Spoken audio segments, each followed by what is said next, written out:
Chapter 25 The Avengers. There was nothing now to be dreaded from Dr. Kelman, but it made Curdie anxious, as the evening drew near, to think that not a soul belonging to the court had been to visit the king or ask how he did that day. He feared, in some shape or other, a more determined assault. He had provided himself a place in the room to which he might retreat upon approach, and whence he could watch, but not once had he had to betake himself to it. Towards night the king fell asleep.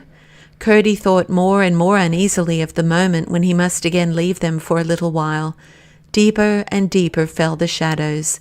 No one came to light the lamp. The princess drew her chair close to Curdie. She would rather it were not so dark, she said. She was afraid of something. She could not tell what, nor could she give any reason for her fear, but that all was so dreadfully still.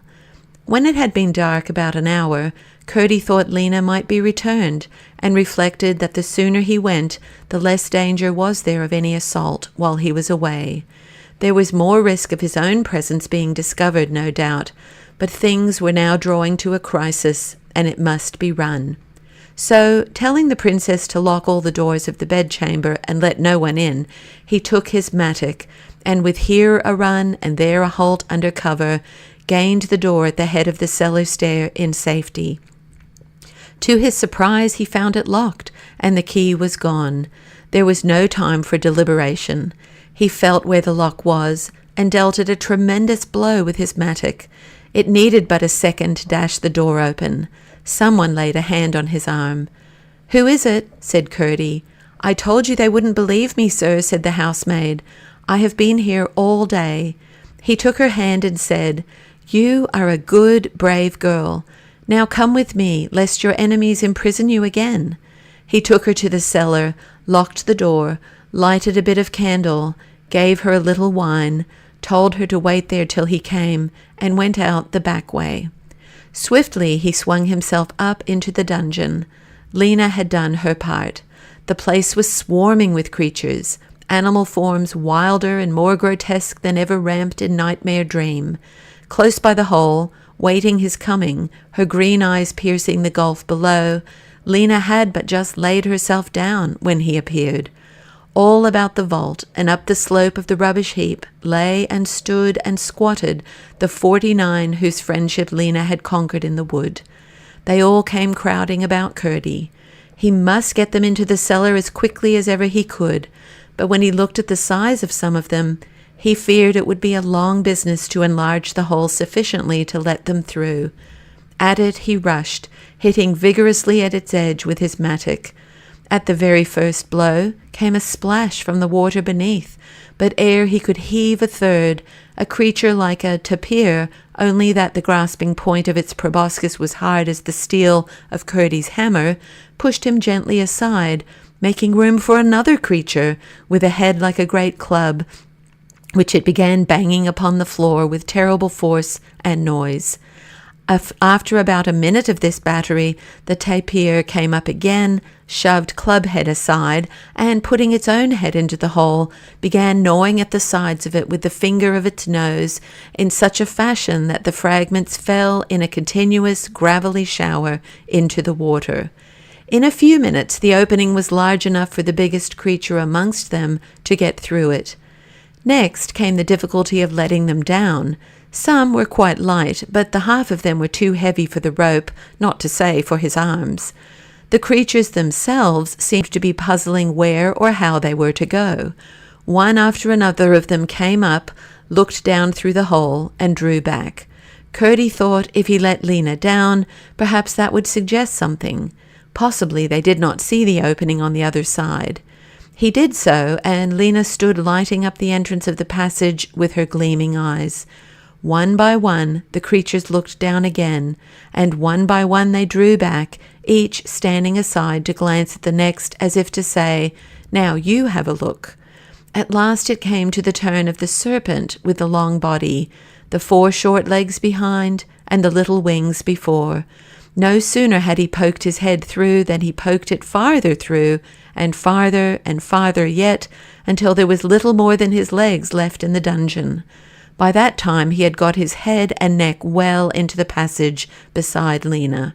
Then his legs gave a great waddle and spring, and he tumbled himself, far as there was betwixt them, heels over head into the passage. "That is all very well for you, Mr. Leg Serpent," thought Curdie to himself, "but what is to be done with the rest?" He had hardly time to think it, however, before the creature's head appeared again through the floor. He caught hold of the bar of iron to which Curdie's rope was tied, and, settling it securely across the narrowest part of the irregular opening, held fast to it with his teeth. It was plain to Curdie, from the universal hardness amongst them, that they must all, at one time or another, have been creatures of the mines. He saw at once what this one was after. He had planted his feet firmly upon the floor of the passage, and stretched his long body up and across the chasm to serve as a bridge for the rest. He mounted instantly upon his neck, threw his arms round him as far as they would go, and slid down in ease and safety, the bridge just bending a little as his weight glided over it. But he thought some of the creatures would try his teeth. One by one the oddities followed and slid down in safety. When they seemed to be all landed, he counted them. There were but 48. Up the rope again he went, and found one which had been afraid to trust himself to the bridge, and no wonder, for he had neither legs, nor head, nor arms, nor tail. He was just a round thing, about a foot in diameter, with a nose and mouth and eyes on one side of the ball. He had made his journey by rolling as swiftly as the fleetest of them could run. The back of the leg serpent not being flat, he could not quite trust himself to roll straight and not drop into the gulf. Curdie took him in his arms, and the moment he looked down through the hole, the bridge made itself again, and he slid into the passage in safety with Ball Body in his bosom. He ran first to the cellar to warn the girl not to be frightened at the Avengers of wickedness. Then he called to Lena to bring in her friends. One after another they came trooping in, till the cellar seemed full of them. The housemaid regarded them without fear. "Sir," she said, "there is one of the pages I don't take to be a bad fellow." "Then keep him near you," said Curdie. "And now, can you show me a way to the king's chamber not through the servants' hall?" "There is a way through the chamber of the colonel of the guard," she answered, "but he is ill and in bed." "Take me that way," said Curdie.